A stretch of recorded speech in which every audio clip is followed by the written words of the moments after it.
wọ́n bá rí fídíò kan ní ìsìn wọ́n ní ẹ̀pọ̀n kan encourage polygamy kí ló dé tí wọ́n encourage ẹ̀ kò sẹ́ni kankan tí encourage kankan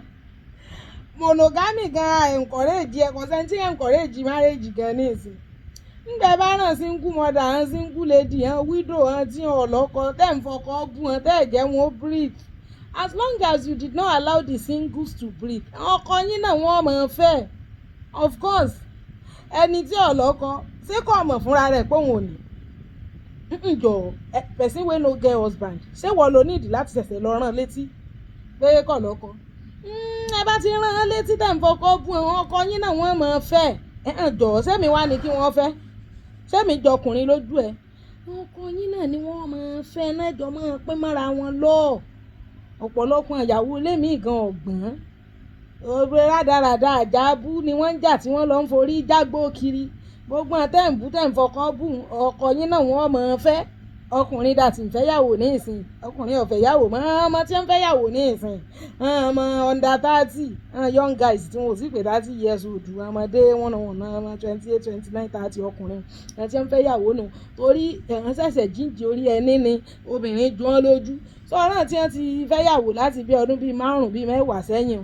wọ́n ti padà rí pé kinní ìgan kò padà pé hàn so wọn ò fẹ́ yàwó mọ́ ńlá ṣe sọ fún ọ pé bọ́ọ̀ bá ti rí bìkan wà jókòó dá bẹ́ẹ̀ níta ìfẹ́ jẹ kínní níta ìfẹ́ jẹ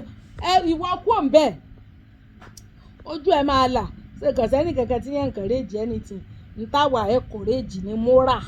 instead tó fi mọ̀ tó tẹ́nìkan mọ̀ fi ọ́ sàyè bẹ̀ tí wọ́n gbéyàwó lé tẹ́nu wọn káyàwó tí wọ́n fẹ́ tí wọ́n máa fi wọ́ sàyè bẹ̀ tí ó bá ti lè fi ọkọ mọ̀ bá tiẹ̀ lọ kì í ṣe dandan ìyàwó fẹ́ ṣùgbọ́n pé wọ́n ní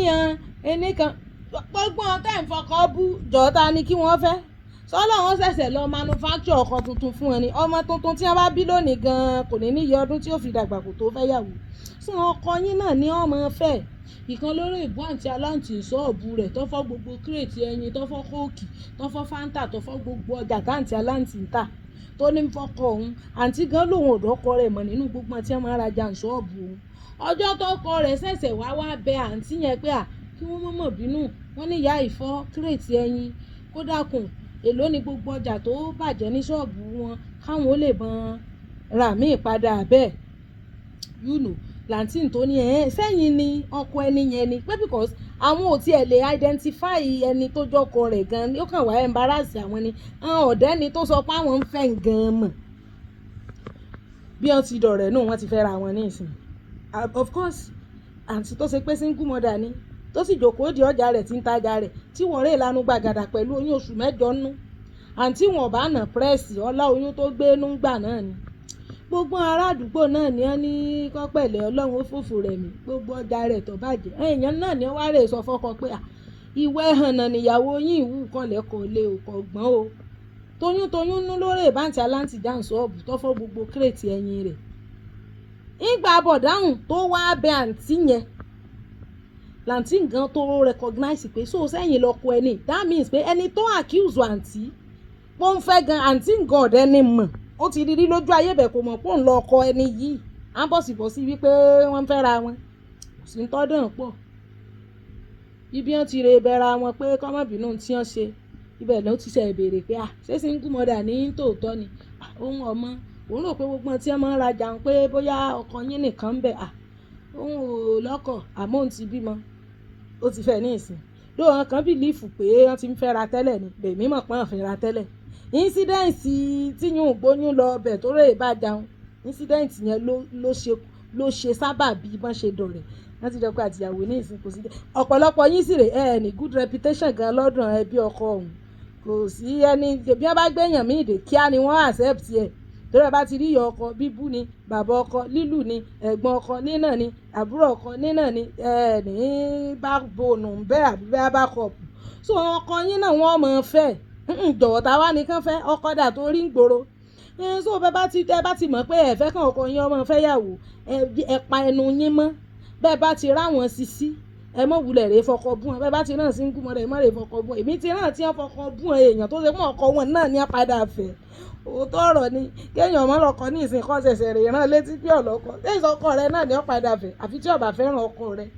tọkọ rẹ bóyá bóyá tí wọ́n kókùn jọ ní wọ́n bá náà tí wọ́n máa ní kùn wọn ìlókò oko wọn máa sá wọlé ní kùn ó ti jẹ oko wọn mọ́lẹ̀ àfi tó bá yẹ pọ́kùn ẹ̀ ò rí ṣe ṣùgbọ́n tó bá jẹ́ ọkọ tó ní láárí tó lálùbáríkà lọ fẹ́ ọwọ́ àlánú gbàgàdà lọ bú ẹnìkan pé ọ̀lọ́kan fúnra ẹ lọ encourage polygamy kí ló wá kànyàn bẹ́ẹ̀. So allow the singles to breathe tẹ́ẹ̀ bá ti jẹun breed kò sí single kankan tí ń fẹ́ yàwó mọ́ ní ìsìn àwọn married tẹ́ ti frustrate àwọn married men tẹ́ ọkọ yín tẹ́ frustrate wọn náà wọ́n fẹ́ yàwó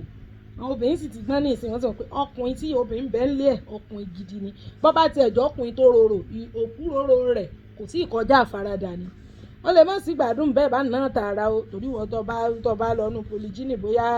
nọ́mbà 2 àbí nọ́mbà 3 àbí nọ́mbà 4 lọ́wọ́ bóyá ẹ̀kan lọ́dún ló wọ́n mọ̀ kàn wọ́n àbẹ́ ẹ̀kan lóṣù mẹ́fà àbẹ́ at least wọ́n sàmọ̀ pé òun ọkàn ọ̀njọ́ kan bí ó ṣe máa ṣẹlẹ̀ nu fúnra yín náà lẹ́mọ̀ fọwọ́ ara yín ya bátà ní ara yín ẹkún tẹ́ wá ń súnú díẹ̀ mú tèmi ò lè wọ́ọ̀kì èmi ọmọ sọ tí mò ń sọ lọ wípé instead tó fi máa ṣe immorality ẹni tí ọba ti lè fi ọ ṣe ìyàwó mọ́ fi rẹ̀ ta káìtì mọ́ fòbò ẹ ṣe promo fẹ́ nìkankan ẹni ọba ti fẹ́ yàwó tẹnu ẹ̀ kò bá ti káyàwó ẹ̀ orí ibú tiẹ̀ wàhálà tiẹ̀ nìyẹn bẹ́ẹ̀ ni mo sọ fún yín bẹ́ẹ̀ ni so Jésù Olúwa wa àmín.